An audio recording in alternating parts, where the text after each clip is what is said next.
House Tyrell trace our descent to Garth Greenhand, the legendary first king of the Reach who made the land bloom.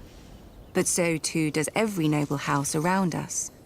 It seems dear ancestor Garth planted as many flowers as he plucked. A king should have more consideration for his line, don't you think?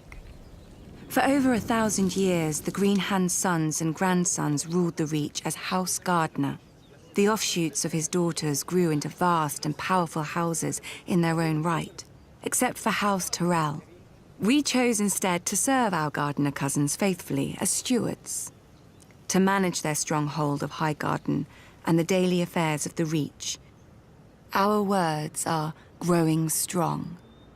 And under our stewardship, the Reach did just that. As did we. Until a blundering king almost cost us everything. Aegon Targaryen had landed in Westeros. King Mern allied us with the Rock to repel the upstart's army. One can only marvel that King Mern did not reconsider when he saw the living dragons against him. Perhaps he should have sought counsel from his trusted stewards before he set out. Then again, perhaps he did. At the Field of Fire, Aegon, and let us not forget, his sisters, burnt the combined armies of the Reach and Rock. King Mern paid for his misjudgment with his life and that of his ancient family. In a day, the Reach had lost its king, its ruling house, and most of its army. Thankfully for everyone, my ancestor, Harlan Tyrell, had better sense. Until the Maesters sorted out the entail among Mern's cousins, Harlan the Steward was acting Lord of Highgarden. To ensure peace and life in the Reach, he would yield the castle to Aegon.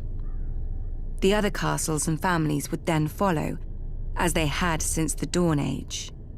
Aegon had a continent to conquer, and the fertile Reach was too valuable to raze. He accepted Harlan's proposal and welcomed our lands into his kingdom.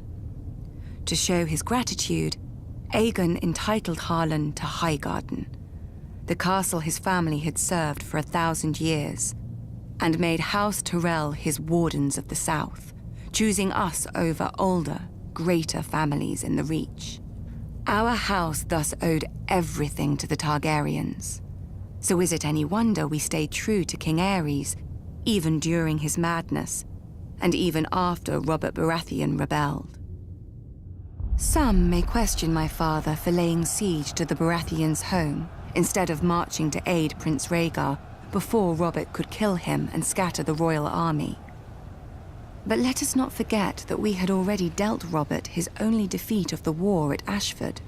If Lord Tywin Lannister had not vanquished the Mad King so suddenly, our siege would have destroyed Robert's home and his brothers and won the war for Aerys. But when the Targaryens fell, House Tyrell again chose peace and prosperity over war and devastation, and bent the knee to King Robert Baratheon, first of his name. We returned to Highgarden to manage the affairs of the Reach, as we had for thousands of years, and will for 1,000 more. Other great houses take lions and wolves for their sigils, and draw their power from the gold in their mountains or the cold of their winters. But mountains run dry, winter yields to spring, and the rose blooms once more.